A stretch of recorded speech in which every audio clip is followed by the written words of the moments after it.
大家好，歡迎嚟到時事法靚正，我係你哋嘅主持人。如果你哋中意我哋嘅內容，記得俾個 like，訂閱我哋嘅頻道，分享俾你哋嘅朋友。各位觀眾，今日我哋要講一單喺網上激到唔少人火滾嘅交通事件。話說呢幾日，一段車 cam 片喺 Threads 同各大討論區瘋傳，內容絕對可以用匪夷所思同危殆萬分嚟形容。片入面，一架白色平治開篷跑車，唔係休閒咁載緊女去淺水灣兜風，而係做緊一項極之粗重嘅工作，搬運一個巨型嘅鐵架。個鐵架有幾巨型？佢反轉放喺打開篷嘅後座，四隻鐵腳直豎向天，成個體積遠遠超出咗車身嘅範圍，有一大節奏咁調調咁伸咗出車外，喺行車期間左搖右擺。架車當時正行駛喺車速唔慢嘅公路上，後面嘅車輛見到真係要即刻收慢，避之則吉，因為隨時會發生意外。呢一段片一流出，網民嘅反應可以話係群情洶湧，留言區瞬間被憤怒同嘲諷洗版。好多人第一時間就話一定要1823佢啦。1823係乜？就係政府嘅熱線同投訴系統，用嚟舉報各種公共問題同違規事項。網民唔係講笑，係真係覺得呢種行為危險度必須要官方出手跟進。其他留言一樣精彩，充滿香港人獨有嘅食花生同諷刺智慧。有人笑佢慳個100-200蚊，罰千幾計錯數；有人讚賞佢創意無限。原來開篷車嘅真正用途係咁，GoGoVan，即係將佢同貨運 App GoGoVan 撈亂，笑佢自作聰明當貨車用。最抵死係有人關心個鐵架有冇扣安全帶，張台帶咗安全帶未？仲有網民一針見血，批評呢種行為反映咗某種心態，叫GoGoVan點 show 到俾人睇我有錢但我冇腦。意思係話車主可能想炫耀自己有名牌跑車，但用嚟做啲咁危險笨拙嘅事，反而暴露出佢缺乏常識同責任感。另外，有眼利嘅網民唔止睇到載貨問題，更指出片中度見到呢架平治嘅駕駛態度本身都有問題，前面急轉彎推旅遊巴做乜？似乎有挑釁或者危險切線嘅嫌疑，可謂罪加一等。咁究竟咁樣載貨有幾違規呢？報道尾段引述咗運輸署道路使用者守則，清楚列明載貨時貨物伸出車前不可超過1.5米，車後不可超過1.4米，而連車帶貨嘅總闊度亦都不可超過2.5米。片中嘅情況，個鐵架伸出車尾何止1.4米，簡直係超標兼離罩，而且完全冇任何鼓紮固定措施，絕對係馬路上嘅流動炸彈。簡單總結呢件事，一位司機為咗慳一程貨車錢或者貪一時方便，將一架高性能但完全唔適合載貨嘅開篷跑車，硬生生變成咗一架超載、超闊、貨物搖搖欲墜嘅危險車輛，將自己、車上乘客如果有嘅話，以及公路上所有其他人嘅安全，全部擺上台，置之不理。事件重溫完，我哋唔可以至於笑完鬧完就算。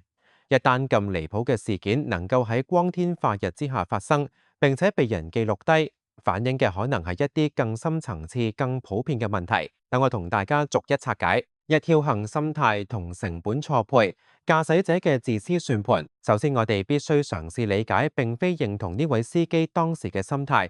佢腦海裡面好可能進行咗一場極度短視同自私嘅成本效益分析。佢嘅成本計算可能係叫一架客貨車或者貨 van，例如 GoGoVan、Lalamove 嚟運送呢個鐵架，需要預約、等待同埋支付一筆運費，可能係幾百蚊港幣。反之，如果就手用自己架開篷車頂硬上，所需嘅成本只係多咗嘅少少油錢，同埋自己出多啲力搬上搬落。喺佢把尺度、金錢同時間嘅節省係即時同明顯㗎，但係佢完全計漏咗或者刻意忽略咗幾個極其沉重嘅隱藏成本。安全成本，貨物飛脫可能導致後車炒車，造成嚴重人命傷亡。法律成本一旦被檢控，唔單止要繳交數以千計嘅定額罰款，更可能被控以危險駕駛、車輛載貨不穩等罪名，面臨扣分、停牌甚至監禁嘅風險。財務成本，發生意外之後，巨額嘅第三者保險賠償，自身車輛維修費隨時係運費嘅幾百倍。道德成本將他人生命安全置於極度風險之中，呢種自私行為受到公眾唾棄。呢種僥倖心態，覺得路程唔遠，我揸慢啲就冇事，冇咁易咁啱飛出嚟，冇咁好彩遇到警察，正係好多危險駕駛行為嘅根源。佢將一次可能造成永久傷害嘅嚴重事故，同一筆細小嘅金錢支出放喺天秤上比較，並且荒謬地認為後者更重。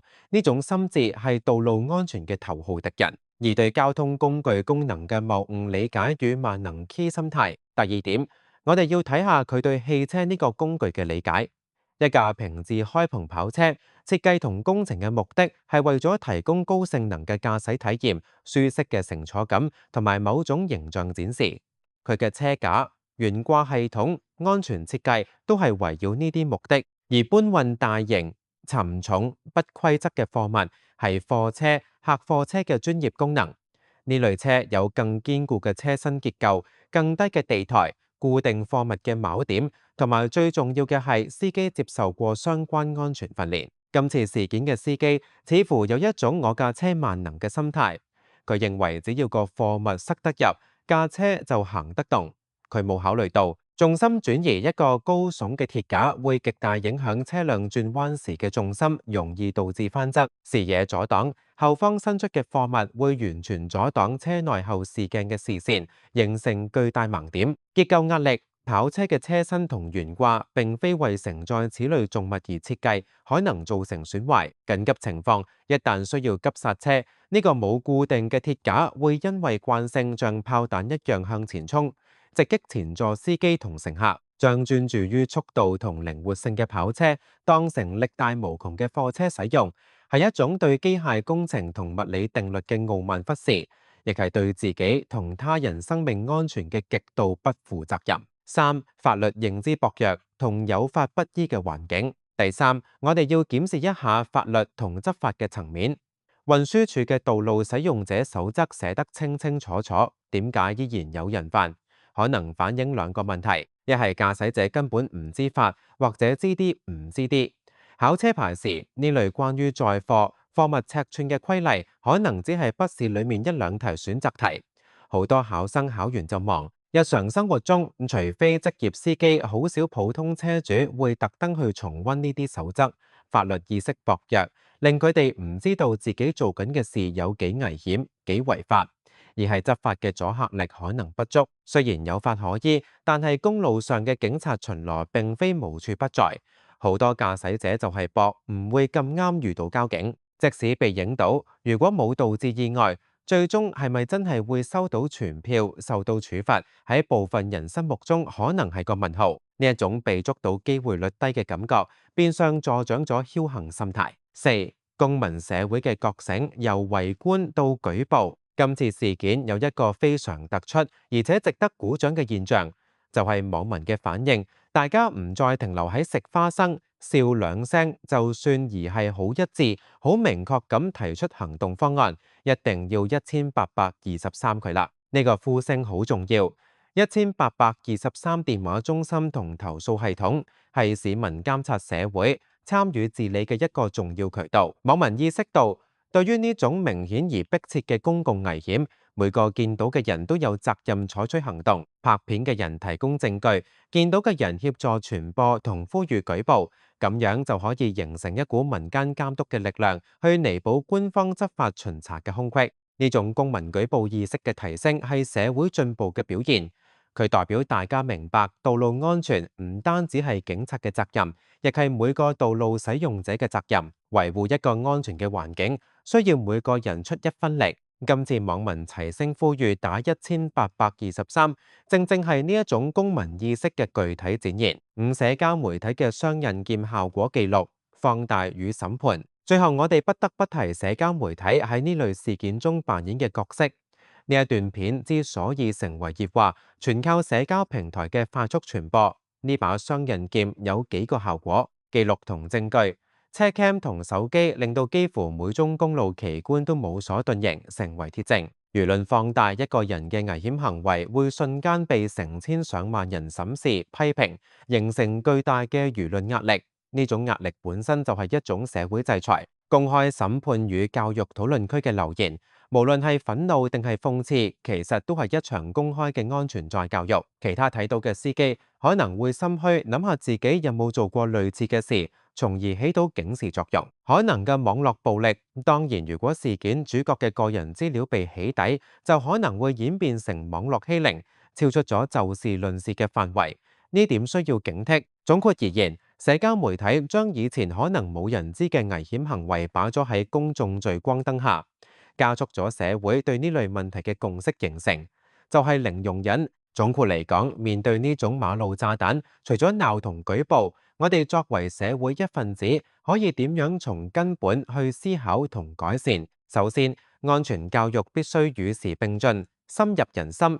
考牌制度入面，關於安全載貨風險評估嘅部分，唔應該只係紙上談兵，可以考慮加入更多震撼嘅真實案例影片，等準司機一開始就明白一個微小嘅疏忽或僥倖可以導致幾毀滅性嘅後果。車會、保險公司甚至汽車媒體都可以多啲做呢類公眾教育。其次，執法需要更顯著同具阻嚇力。警方可以更多利用市民提供嘅車 cam 片段作為執法線索，並且對成功檢控嘅案例作適當公佈，等公眾知道舉報有用，違法必究。同時，罰則係咪足夠反映此類行為嘅潛在危害？呢點值得社會討論。第三，科技可以幫到手。其實而家一啲新車或者貨車已經有超載提示或者貨物重心不穩嘅預警系統。未來科技會唔會可以更普及地幫助司機判斷載貨是否安全？例如透過簡單嘅手機 App 掃描一下貨物同車輛就能夠估算風險，呢一啲都係可以探索嘅方向。最後，亦都係最重要嘅，係培養一種負責任嘅駕駛文化。我哋要時刻記住，當我哋揸緊車，我哋手上操控嘅唔單止係一刀金屬，更係一件可以殺人嘅武器。每一次出行都背負住對自己、對家人、對其他道路使用者嘅責任。方便從來唔應該係危險嘅藉口，慳100幾十蚊運費可能換嚟一世嘅遺憾。今次呢架開篷平治就好似一個反面教材，提醒緊所有司機尊重道路、尊重生命，由每一次安全守法嘅出行開始。馬路如虎口，唔好因為自己嘅愚蠢同自私，將條虎口變成大家嘅絕路。好啦，今日嘅時事快靚正就講到啦，有咩意見或者想我哋討論嘅議題，歡迎喺留言區話俾我哋知。多謝大家收睇時事快靚正，我哋下次再見，拜拜。